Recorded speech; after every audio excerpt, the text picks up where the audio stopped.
So excited to welcome back our next guest to the podcast. We had him on just before his Olympic debut back in Beijing in 2022 in the great sport of skeleton. He went on to finish in 25th place in Beijing, and since then has gone on to some great things. Silver medalist at the Asian Championships, multiple top 20 finishes in the World Cup, on the ground in Paris at 2024 Olympics for a different role. Wasn't in skeleton there wasn't the hidden sport of those games, which we're going to learn a little bit about today. And right now, tracking well towards his second appearance at the Olympic Games in Milano, Cortina next year. It is such an honour. Welcome back to the podcast, Nick Timmings. Nick, welcome to Off the Podium once again.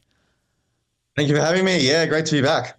It's exciting to have you back, mate. I've been following your journey since we last had you on the show, and obviously we'll touch on Beijing and what happened there. But I actually wanted to start with Paris because I got quite excited watching your social media and sort of seeing what you were doing there, because you had a bit of a unique role there in Paris. Tell us a little bit about what your role was and how you even managed to get yourself, I guess, to your second Olympics, just not as an athlete this time around. Yeah, so it was actually an athlete program run by it's called Athlete 365, which is, I guess, like it's a branch of the IOC, I guess. And it's pretty much just based on helping athletes with career stuff and kind of mental well-being and pretty much everything else, or everything other than being an athlete. So that's kind of what they focus on, and help athletes with. And yeah, they pretty much out a call saying, does any Olympic athlete want to work at the Olympics? So I pretty much just jumped at that opportunity, applied. There was a whole different array of roles that they were offering, but I pretty much just applied for anyone I could get. I was, in the mindset that, I'll just take anything. It'll be amazing to be there. But it was so it's called the OBS, so the Olympic Broadcasting Services. So it was just a role with them. Yeah. And what exactly then did you do? And like what sports, like were you designated as sport? 'Cause I saw a lot of photos at the Stade de France. So, I mean, was it athletics? Kind of like what exactly were you doing? Yeah. So it wasn't sports based, but it was venue based. So my venue was at the Stade de France. So I was based at that venue. So rugby sevens was the first week, and athletics obviously the second week. So yeah, just working around and with those sports. Yeah, so it was an amazing experience. And were you just surrounded by Olympians from other sports and other countries too? Like was everybody that was sort of in your area other like fellow Olympians as well? Yeah, it was. I think there were about 25 or 30 athletes total that got offered positions at the Paris Olympics, and then obviously got scattered at the various venues. So I think there might have been one or two other Olympians based at my venue as well. So only a few like I guess athletes, and the rest were professionals in the broadcasting services arena. There were quite a lot of students that they hired, like local broadcasting students they hired as well. Yeah. Just to help out with the day-to-day stuff as well. So you would have, I mean, I guess got to see everything there, like Noah Lyles. Like, I mean, you would have gotten to see, all these kind of great events and great moments and all that kind of stuff there too. So, I mean, if you're going to get a pick of the litter for venues to be at, that's one of the top ones there that you can get to be at the Stade de France. Yeah, they pretty much, when we were applying or when they offered me the position, they said, do I have any preferences on venues or do I have any experience with any sports? And I pretty much told them, I said, I've had experience working at like a cycling velodrome before. I've had experience working athletic stadiums. And I said I wouldn't mind working at the skateboarding either because I love the skateboarding as well. So I pretty much gave them those three options. And yeah, they put me at the Stade de France for rugby and athletics. So yeah, I wasn't unhappy about that decision, that's sure. Yeah, I can imagine. Which, I mean, you obviously went to a very unique Winter Olympics and even just asking the question, how do you compare a summer and a Winter Olympics, I feel hold a different weight when it comes to comparing your experience as an athlete at Beijing, because by no means were Beijing a normal Winter Olympics in general. So just in a basic sense, how did you sort of compare being on the ground in Paris and comparing that to what you experienced in Beijing?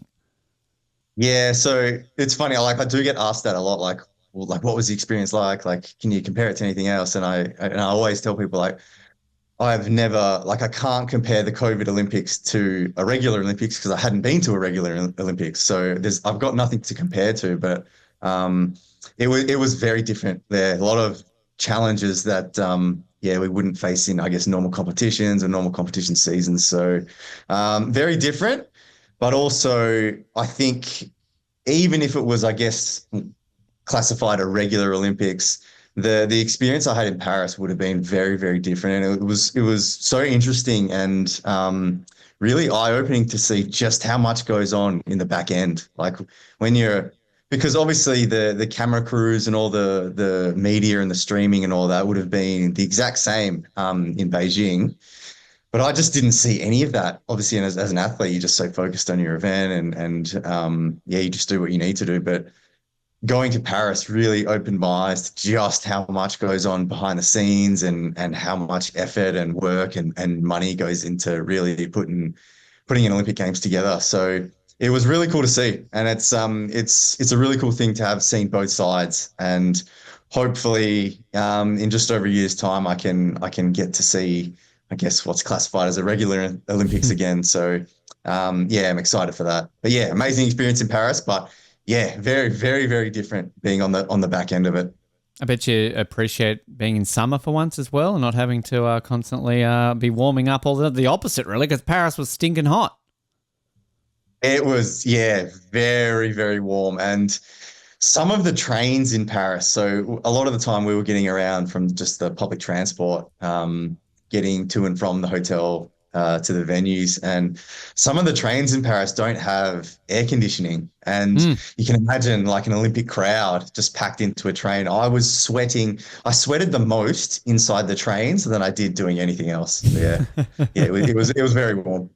Are you the type of person who prefers to be like, would you rather be too hot and then cool down, or I mean, I don't know if this is a dumb question to ask a winter athlete because I'm probably sure you're always wanting to be warm, but like, would you rather be cold and warm up? Because I personally prefer to be cold and then warm up, but that's just me.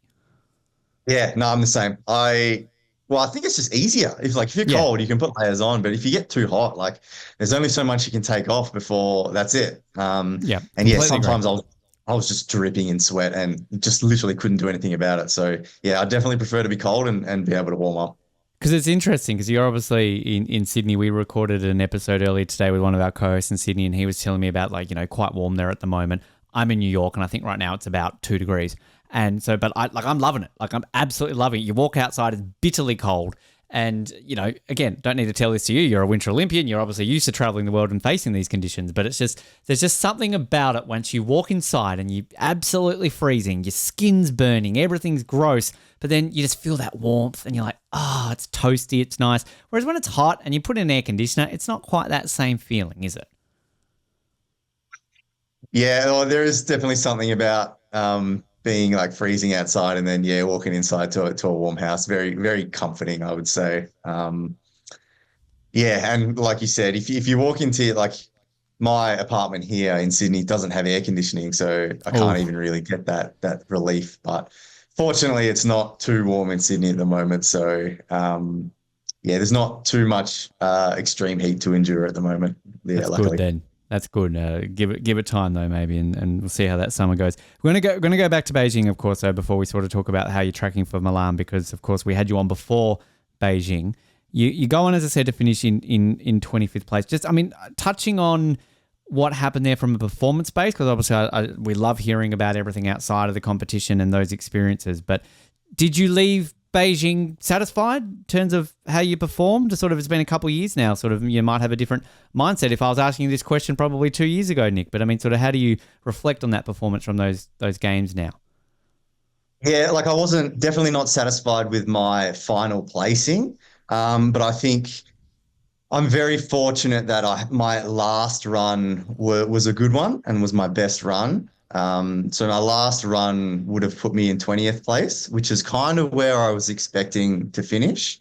But obviously I ended up in 25th, which I wasn't pleased about. But I think that kind of final run and doing that 20th best run, it really, I guess, cemented that I did have the capabilities to do that rather than just my overall finish number. So it made the whole experience a positive one, I think. And when I got to Beijing, I was already pushing things uphill anyway because I wasn't able to go to the test event. So I had far less runs than 95% of my competitors there. So I was at a severe disadvantage even going into the Olympics, unfortunately. So I knew it was going to be an uphill battle. But yeah, like I said, that final run really cemented to me that I had the capabilities and I did deserve to be there and belong there because yeah, I think as athletes we fight with that all the time is, do I deserve to be here? Am I good enough? Yeah, all these kind of internal struggles. So yeah, that final run really helped me out and it was partially a factor in me deciding to push and continue for another Olympics. Because looking at the times, I mean, you kind of just see almost that what you're saying there about sort of you came in on the back foot and you're going uphill. But pretty much even from your training times right through to that final run, it's all an improvement. Like, I mean, you're doing 103s, there's a 104 in there in the training heat. Your first run is a 103.76. Then your second run is a 102.83. And then ultimately that run you mentioned that would have got you in 20th, a 101.78. So your best run out of all the training heats and then the official heats is your best one there. So it's kind of seeing that trajectory. But you mentioned about how that obviously spurred that on. Like, was that sort of instantaneous once you saw that time on that final run that, yep, I want to keep going? Or did that take a little bit of time to digest before you ultimately, as you said, decided that you're going to keep on going towards 2026?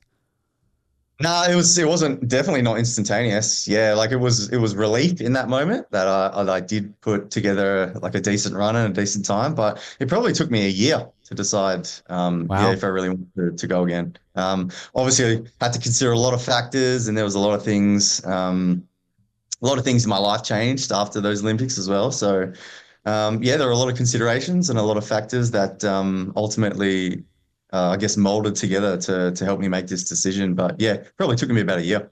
Because it's one of these things, and there's a question I want to ask you about this a little bit after, and we've talked to you and many winter athletes sort of about from Australia about that, everything from what you're talking about to obviously financing and, you know, your self-funded athletes, all these kind of things too. But it is a very heavy decision to sort of to weigh up on everything along those lines. But is it also a case of, you know, I know we talked about the last time that, you know, that dream of going to the Olympics and finally achieving that dream, but that once you're able to taste it, once you're able to see the rings and go over all those unique experiences that an Olympic brings, that's also going to give you a bit of a push towards it, because it's such a magical thing, I can imagine, as an athlete to reach that point that even if, you know, it's going to be a struggle to get to the next one based on all the variety of factors, that that's just the draw card of the Olympics, right? You kind of just like, okay, this ultimately ends up being worth it at the end of the day.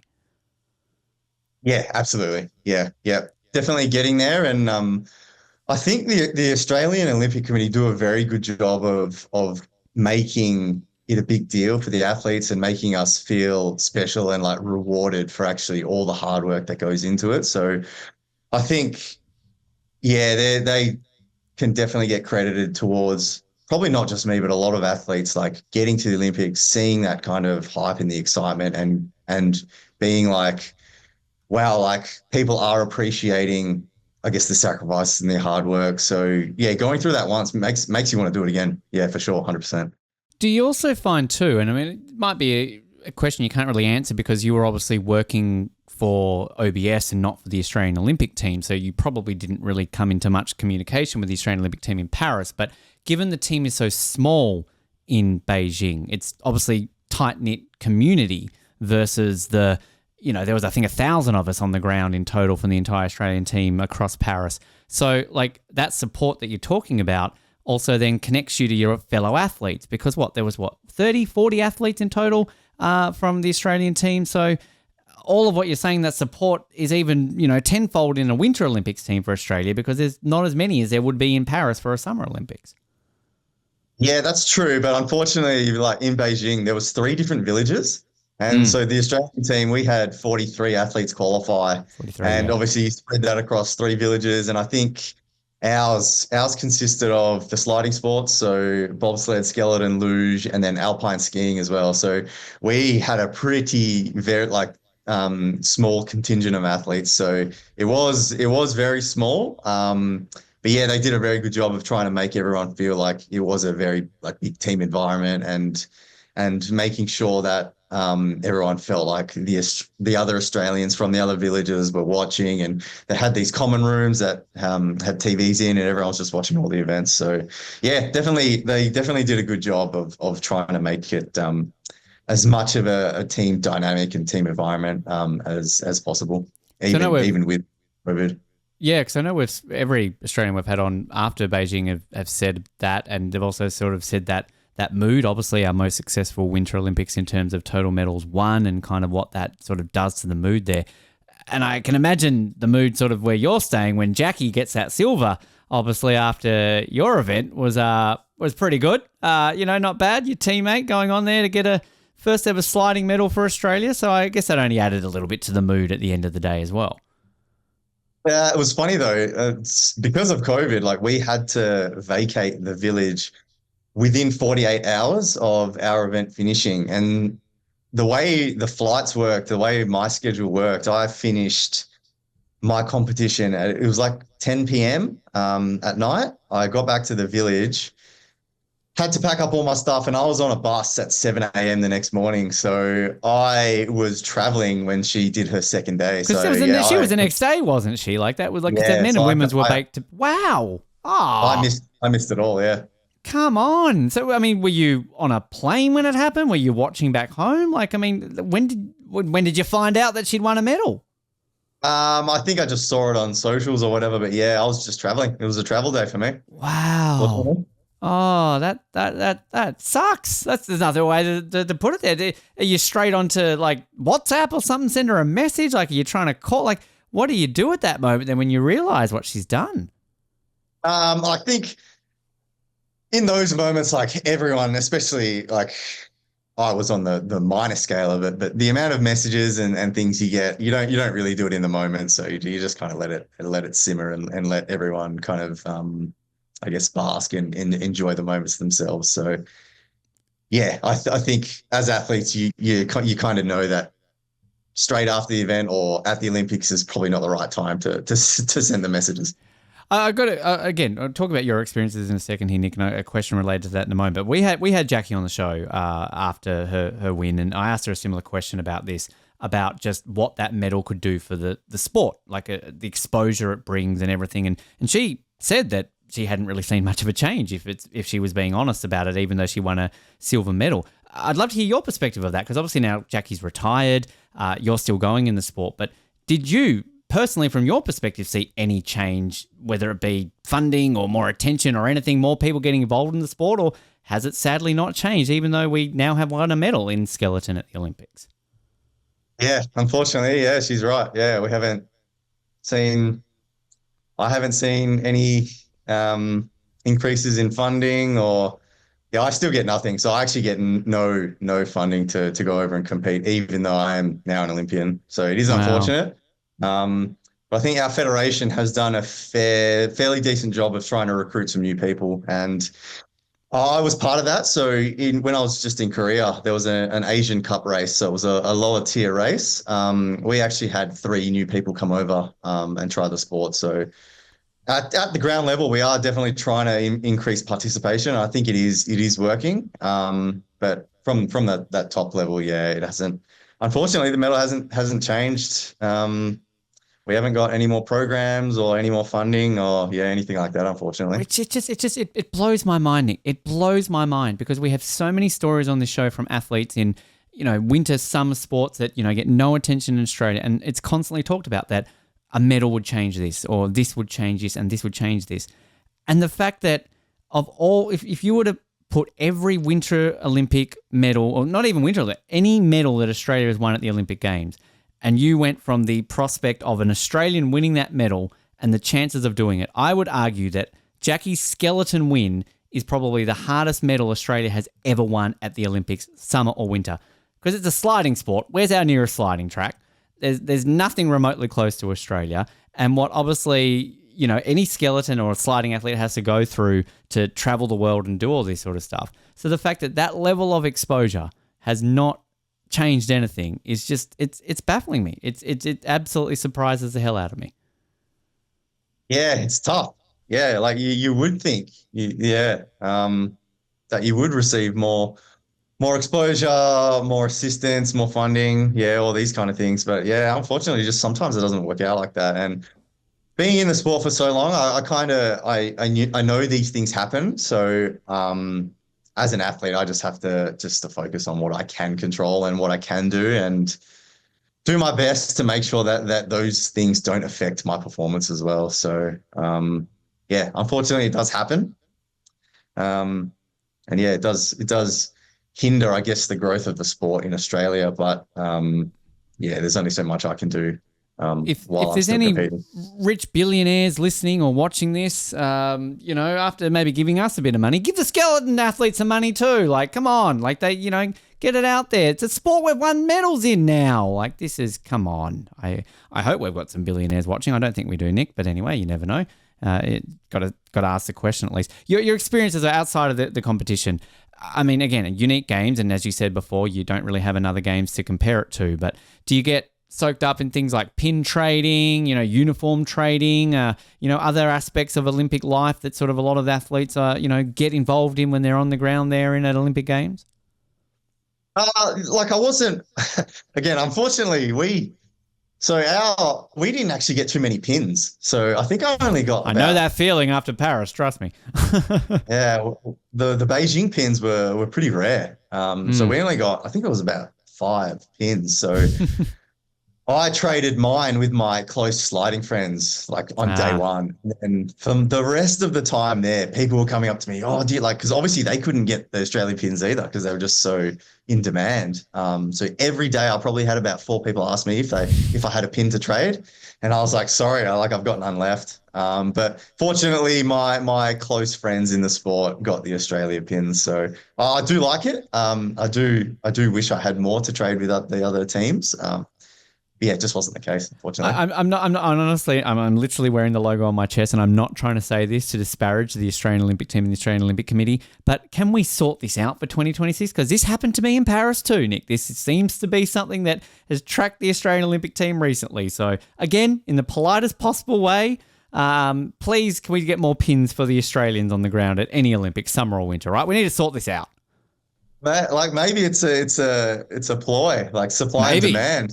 Make them very rare and sought after. So that's probably a pretty good idea. So there's your funding right there. Make them so rare that you've got to sell them, and then all of a sudden you get some extra money into the sport. That's smart. I like that. There you go. But it just means as well, like our Olympians who do have them, it just makes them all the more special. So maybe that is the plan. True. And it wouldn't be a bad one actually. So maybe. Keeping one of the Beijing ones, I'm very proud of it now because I'm like, this was rare. Like there wasn't too many of them. Yeah. That's smart. The plan for them.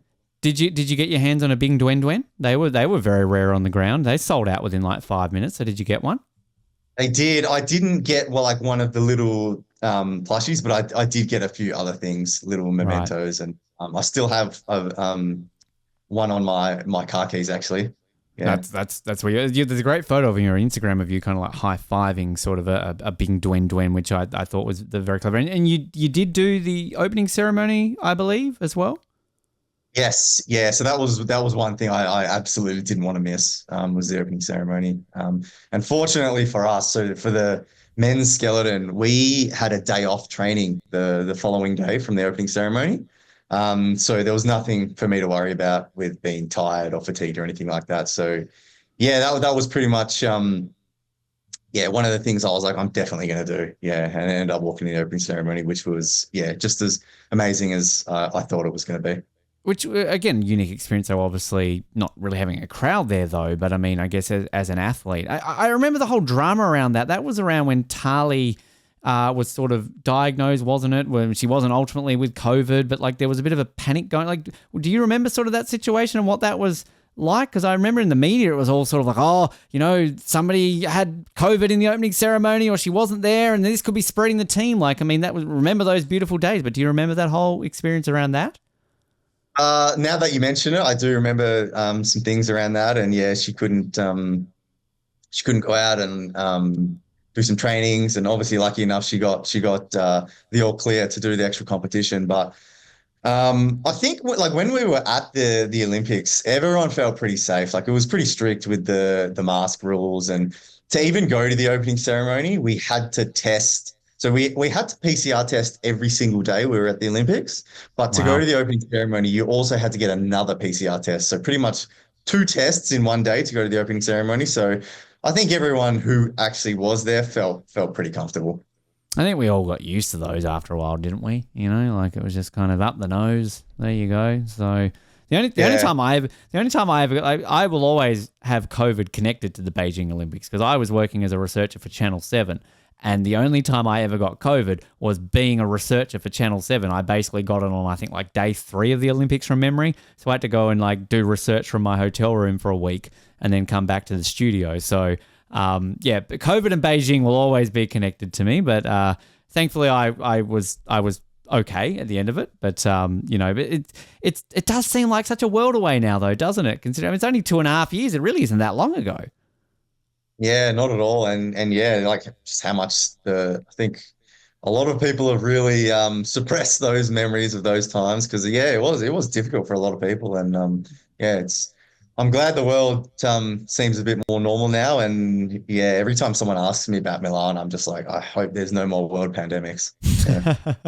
Just fingers crossed that won't happen. I mean, touching on what you were saying before about messages and, you know, the amount that no doubt Jackie would have gotten, just on that side of things and the exposure, because again, skeleton, very, very fringe sport. Let's be honest, majority of Australians only see it when they turn on to an Olympics. But did you find that all of a sudden you were getting messages from, be it long-term friends or people who maybe, oh, there's Nick, you went to school with him, I'm seeing him at the Olympics, or sort of just random people who have even sent you a simple message of, hey, this is great, I'd love to try it. How do I do skeleton? Like, how did you cope with that added level of exposure, I guess is my question then, that you would probably be used to, particularly from Australia, outside of 2 weeks every 4 years? I probably didn't get too much, I guess, exposure from the Winter Olympics, and like I did get the messages like from old teachers and people I went to like primary school with and all that. So obviously, yeah, it popped up that I was obviously competing at the Olympics, so they decided to send me a message. But yeah, I didn't get too many messages and too much exposure from the actual Olympics itself. I think the majority of it now, so the majority of people that know me now is from the Olympics Unleashed program. So I speak at schools now. And yeah, I think a lot of people know skeleton and probably know me through that now. So that's probably been the biggest piece of exposure for myself and the sport since the Olympics. So that's going well, and I think a lot more people in Australia actually do know about skeleton now, which is great. Well, perfect segue. I was going to ask you about that. Tell us a little bit more about it for maybe some people who aren't overly familiar with the Olympics Unleashed program. And it's taken you to some pretty cool places I can see on your social media too. So you've got to experience some cool places of Australia along the way as well. Yeah, it's been amazing. Great program that the Oz Olympic team has put together in conjunction with obviously the education departments around Australia. But yeah, after the Olympics, got an email from the Oz Olympic committee saying, like, do you want to do this program, Olympics Unleashed? And pretty much they said, well, we'll help train you, and you'll just share your story with communities and schools and that kind of thing. And I didn't know if I'd be good at it, but they said, "Oh, like we do pay you for these." And when I got back from Beijing, I was so broke. So any bit of extra cash I could earn, I was jumping at the chance. So yeah, even though I didn't know if I'd be good at public speaking, didn't know if I'd enjoy it, kind of jumped at the chance, and then yeah, did the training, did a few talks, yeah, and it seemed to go really well. So it's really blossomed from there, I guess, and now I've probably visited between 60 to 80 schools so far. Wow. 60 to and yeah, 80. Jeez. taking me across Australia as well, which has been amazing. And I tell a lot of these schools like I never would have gotten to a lot of these places if it hadn't have been A, for the Olympics, A, for my sport, and A, for this program. So very, Wow. very lucky and very grateful for the opportunity to do that. And yeah, it's been really good. I think not only for me, but hopefully the people I've spoken to have gotten something out of it as well. Where's the most unique place that they've sent you for one of these schools? Last year we went to the Northern Territory. So we went to the Air Force Base in Tyndall. So I think it's about 2 hours south of Darwin. And I was there with other Olympians, Brad Hoare and Nat Burton. So Nat Burton Yep. was a basketballer, Brad was a boxer. Yep. Yeah, we were in some very remote places, and we actually had to fly a prop plane to get to one of the places from the Air Force Base. So yeah, it was very cool, but very, very remote. So yeah, it's taken me some amazing places and yeah, some very cool experiences. We've had Brad on the show. We love Brad, but like when you go to a place like that, they've heard of boxing, they've heard of basketball. Are you the one that they're all drawn to? Like, what the hell is skeleton? Tell us more. I think it's tough for especially these remote communities where the weather is so warm as well to kind of relate to my sport. But I think for me, obviously doing a Winter Olympic sport with no tracks in Australia, and we actually don't have, there's no tracks in the Southern Hemisphere. So we do have to travel quite a bit to do our sporting and gain these opportunities. So I think the way I can relate to these remote communities is struggling with these lack of facilities and opportunities. So I think that's where I can add value to their experiences and their, I guess, situations. Did you ever get sent to Tasmania at all? Not for a talk, but I have been. We went to my partner and I went to Tasmania in September of this year actually, and it was amazing. But, yeah, it'd be cool to go down there if a talk popped up. But yeah, it was very cold when we were there. Well, I've got to say this, and I keep putting it out to the universe because I like to kind of look at these things at first. Always my long-standing dream of an Olympian. I'll never give up on it, Nick, until the day I die. But Tasmania is the only state or territory that has never had a Winter Olympian. So whether that be me or whether you can eventually get the Unleashed program down to Tassie and you can go visit there, we need to inspire fellow Tasmanians like myself to get into Winter Olympics because I want to be alive when I can say that there is a Tasmanian Winter Olympic. And you would think we would, of all the states, we'd be the one with all the bloody Winter Olympians. We're cold. So I'm just saying right now, we need to get some good juju out there to find a Tasmanian Winter Olympian. Yeah, obviously they just need some inspiration. But yeah, you're right. It was freezing there. We walked up Mount Wellington. It was snowing at the top, and I was like, "This is cold." Yeah.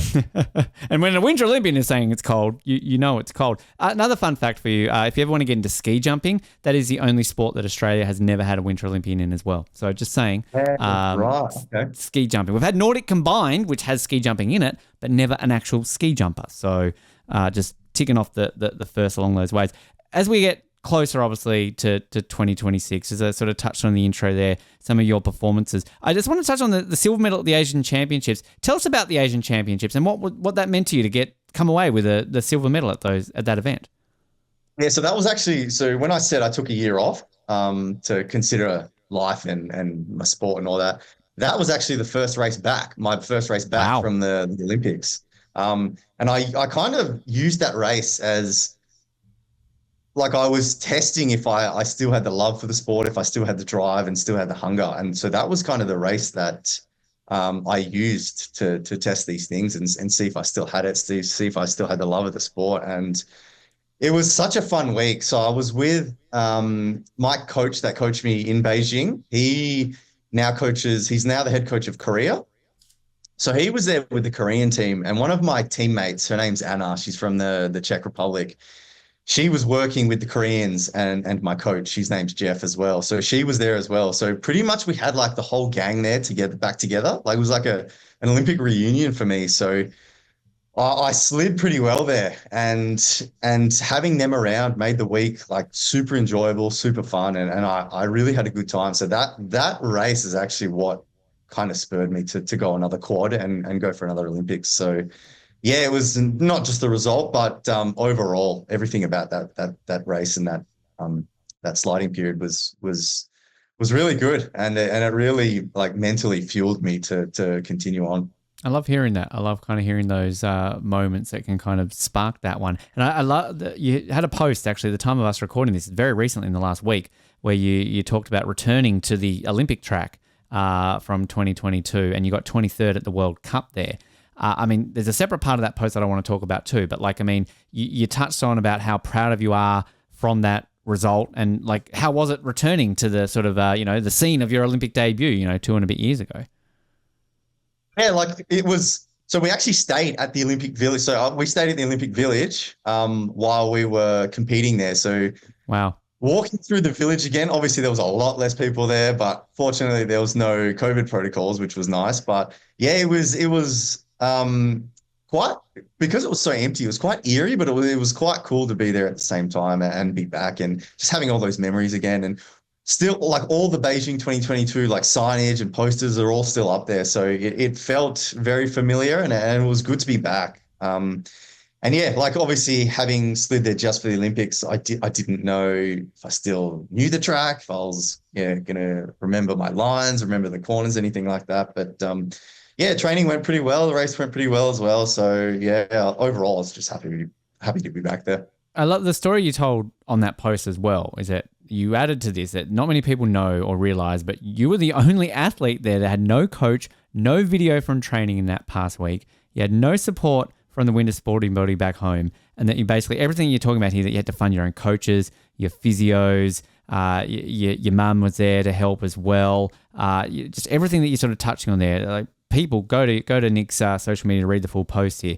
But what I love what you say at the end of this, you say, what I can do is my absolute best and what I do have and enjoy myself while racing and competing. I mean, it just, again, this is why I love speaking to athletes such as yourself, Nick, who obviously have to go through so much just to even rock up and compete, and just to kind of learn that, because it just shows that level of even just getting to that start line at an Olympic Games, how much that means to you and means to everyone in that journey, which, as Olympic fans, we can all get inspired about it at home, because ultimately that's what the Olympics are about, right? It's not always about winning a medal. It's about just, being there and competing at the end of the day.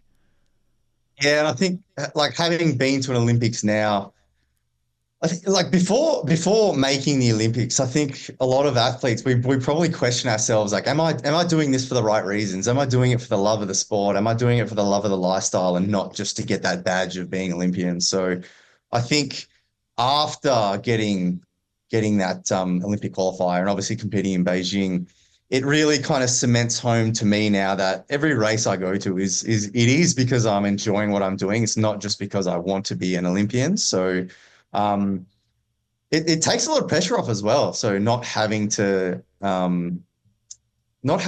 specifically put pressure on myself to get results, whether it's just like, I'm turning up here to push my own limits, push my own boundaries, and just do the best I can. So, yeah, that's kind of how I take it race to race now. Even though, yeah, like in Beijing, I didn't have any coaching, I didn't have any physios or anything. So, just doing it literally for the love of it, and like I don't mind it. I don't mind that at all. I enjoy what I do, so I'm happy to kind of slog it out and do it the hard way. I think the thing that frustrates me the most is it's just not known that everyone's not in this same boat of the same funding, the same support. So I tend to get compared to a lot of teams and a lot of people who do get a lot of funding. And then it's kind of like, well, why didn't you do as well as this person? I'm like, I don't get anything, so I can't, there's no chance that I'm ever going to do as well as them. So I think that's the frustrating part, is getting compared to these other funded athletes. So I think a bit more awareness around that would be nice. And especially like going to an Olympics where the media like expects like medals and these big performances, and they just don't tell the story of who's getting the most support and who's getting none and who's done it the hard way to get there. But at the end of the day, I'm just doing it because of the love of it, the friends around me, the places I get to see, and just the love of the sport as well. So, yeah, at the end of the day, when I do get frustrated, I just go back to those basics and those roots, and yeah, that really helps me get me through.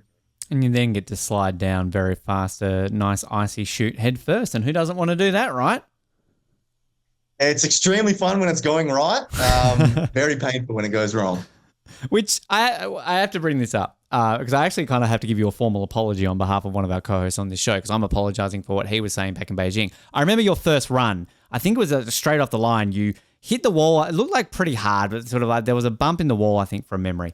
And our co-host in the show, and I'm sorry to throw him under the bus, but actually, no, I'm not sorry to throw him under the bus. He deserves this. He was not very nice in terms of that. He was laughing at that and thinking that it was horrible. So I want to apologize for what he said during our coverage because I think like it was a bit mean. We were a lighthearted show. We like to have a bit of fun, but I formally apologize on that part because as you said, when it goes wrong, sometimes it goes wrong, right? And you improved every single run after that. So Jared, this is me apologizing to Nick from you. So I just wanted to put that out there on the air right now on the record. Nah, that's all right. Like that mistake was all on me. That was I watched it back with Jeff, my coach, and I was actually moving on my sled as I was coming out of the groove. So that mistake was completely on me, and I just put it down to being in that big moment and not being able to handle the pressure completely. So I actually learned a lot from that. So yeah, that's completely on me. And I've done put in steps to make sure like mentally I am strong enough to handle these big moments. So hopefully if I can qualify for Milan, yeah, it'll be a different story. In all fairness, I think we did have a medal named after you for most of those Olympics for athletes who we thought kind of, had that moment and then kind of went that way.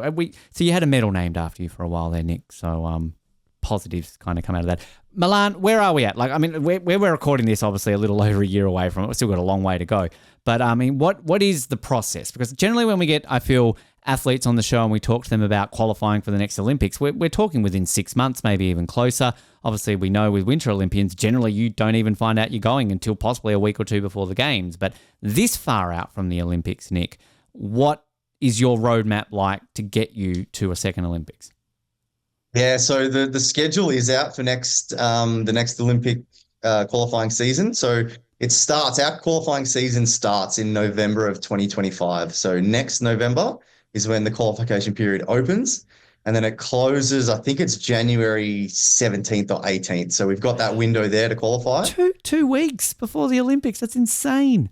It is pretty crazy, yeah. And in that time, so there's 7 races. So the international governing body takes your best 7 races and the points go into a world ranking tally. And then obviously you get qualified off your world rank. So that's what we have to do is the qualification period will open in November next year. But this year is just all about keeping improving, trying new things, and just trying to go on that up and up to really be in a good position starting next season.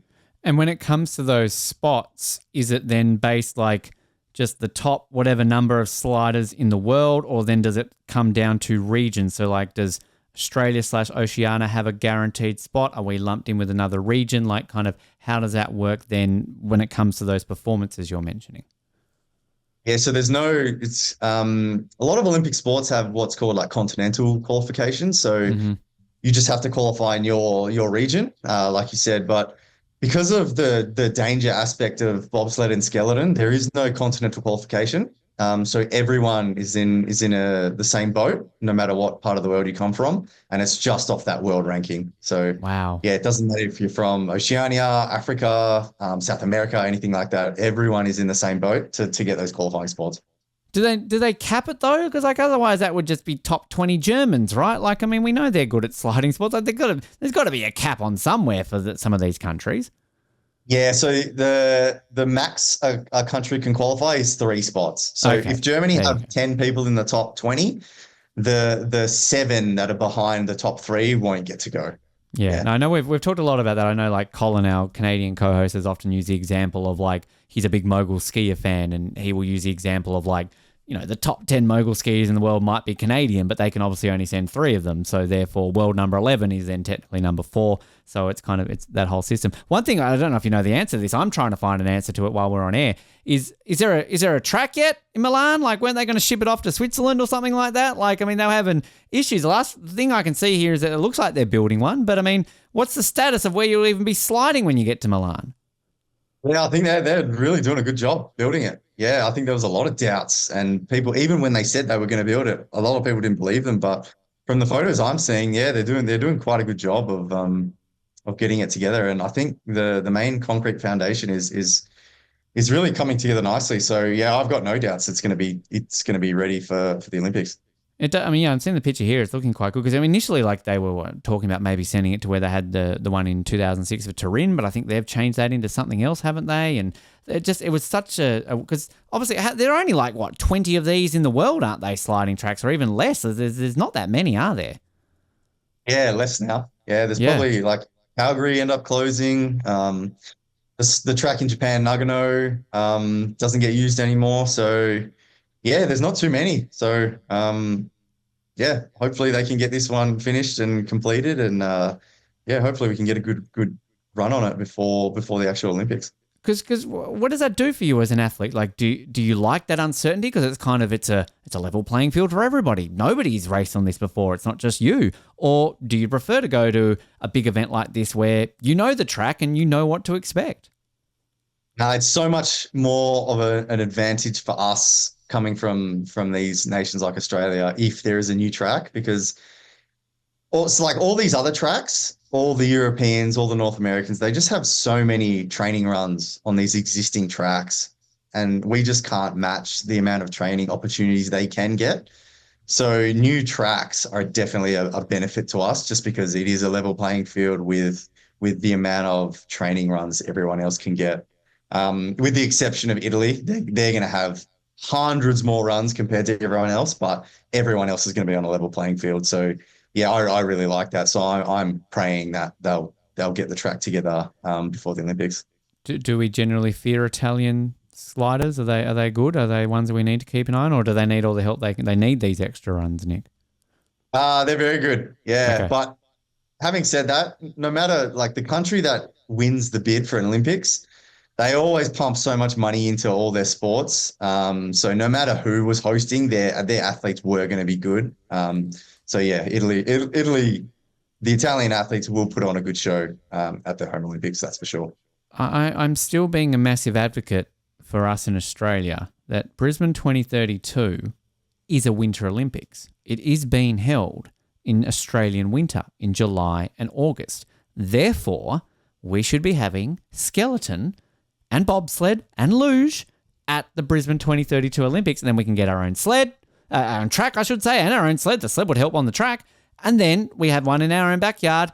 Boom, skeleton takes off as the number one sport in Australia. Can we try and advocate for this more, Nick? Because it is a Winter Olympics. Come on. I don't know if the government would fund a 2 kilometre long. They can't even build a stadium at the moment, Nick. They don't know what the hell they're building. Yeah, it'll be fun. Maybe they could just ice up an existing water slide. We'll see. Wet and Wild's down the road in the Gold Coast, right? Like, I mean, make it a bit longer. I think you'd probably need, or we could just, you got rugby sevens, you've got 2020 cricket. Let's have like the 2020 of skeleton, just ice down a Wet and Wild water slide. Boom, skeleton track in the Gold Coast. That would work. Yeah, fly up there. That'll be fun.